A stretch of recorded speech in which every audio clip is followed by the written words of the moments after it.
దయచేసి మారండి. అనేక మందికి సువార్తను చెప్పండి. రోజుకి 3 పూట్ల మీకు మంచి భోజనం పెడుతున్నాడు దేవుడు. అడుక్కు తినే వాళ్ళకి అది కూడా లేక అడక్క తింటున్నాడు. 3 పూట్ల నీకు మంచి భోజనం పెడుతున్నాడే, కనీసం ఒక ముగ్గురికైనా సువార్తను ప్రకటించవచ్చుగా. ఎందుకు ప్రకటించలేకపోతున్నారు? కొంతమందికి నోరు లేదు, మూగ సైకిల్ తోటి పాపులేట్ల మంచి సువార్తను ప్రకటిస్తున్నారు. నీకు మంచి నోరు ఇచ్చాడు, బూతులు మాట్లాడానిక, అబద్ధాలు చెప్పడానికా? దేవుడు సువార్త ప్రకటించడానికి ఇచ్చాడు నీకు. నీ నోరే ఈ రోజు పక్షవాతం వచ్చి పడిపోతే నువ్వు రేపు పొద్దున ఎవరికి చెప్తావు దేవుడు యేసుక్రీస్తు అని?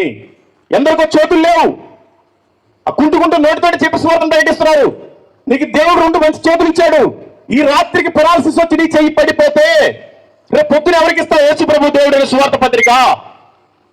ఎంతో మంది కాళ్ళు లేవు, ముట్టితో దేక్కుంటూ సువార్త ప్రకటిస్తున్నారు. నీకు 2 కాళ్ళు ఇచ్చాడు. ఆ కాళ్ళే ఈ రోజు పెరాలసిస్ వచ్చి సచ్చుపడిపోతే ఎవరికి చెప్తావు సువార్త? ఎంతో మందికి మైండ్ సరిగ్గా లేక పిచ్చోళ్ళై తిరుగుతున్నారు. నీకు 2 లక్షల జీబీ మెదడిచ్చాడు. నీ తెలివి ఏమైపోయింది? అజ్ఞానంగా ఎందుకున్నావు? జ్ఞానంగా సువార్తను ప్రకటించు.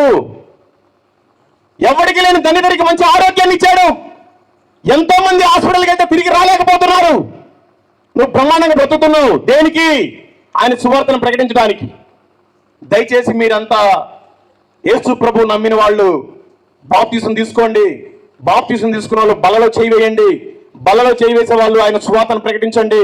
ఆయన సువార్తను ప్రకటిస్తేనే మీరంతా ఆయన పిల్లలు, ఆయన కుమార్తెలు, ఆయన కుమారుళ్ళు. దయచేసి సిగ్గుపడకుండా మిమ్మల్ని నేను ఒక క్వశ్చన్ అడుగుతున్నాను. దేవుడే మన మధ్య సాక్షి. ఒప్పుకుంటావా? నీ ఇష్టం, లేదంటే కూడా నీ ఇష్టమే. నేను ఇప్పటి వరకు బాప్తిసం తీసుకోలేదు అన్నోళ్ళు ఒకసారి చేతులు ఎత్తండి, ఏమనుకోకుండా. దేవునికి స్తోత్రం. నేను మీకు ఒక మంచి తమ్ముళ్ళలాగా అన్నలాగా చెప్తున్నాను, మీకు దండం పెట్టి చెప్తున్నా. దయచేసి మీరు రేపే బాప్తిసం తీసుకోండి. నేడే రక్షణ దినము. రేపు అనేది మనది కాదు. నీకోసం ప్రభు ప్రాణం పెట్టింది నువ్వు నరకానికి వెళ్ళటానికి కాదు. నువ్వు దయచేసి బాప్తిసం పొందు. నేను రేపా బాప్తిసం పొందుతానన్న ఒకసారి చేతులు ఎత్తండి. దేవుడు చూస్తున్నాడు, దేవుడు సాక్ష్యం చెప్పాను. మీకు ఇంత గొంతు చించుకున్న తర్వాత కూడా మీకు కనీసం చేతులు ఎత్తడానికి లేవంటే నిజంగానే చేతులు ఎత్తడానికి ఉండవేమో చూసుకోండి. నేను తొందరలో బాప్తిసం తీసుకుంటానన్న ఒకసారి చేతులు ఎత్తండి. ఎత్తినోడు మాత్రం కంపల్సరిగా తీసుకోండి తొందరగా, అది మంచిది. బాప్తిసం నేను తీసుకున్నాను.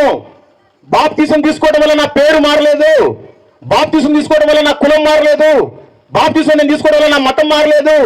బాప్తిసం తీసుకోవడం వల్ల నా మనసు మారింది, నా జీవితం మారింది, నా బ్రతుకు మారింది. దయచేసి మీరు కూడా మీ జీవితాన్ని మార్చుకోండి.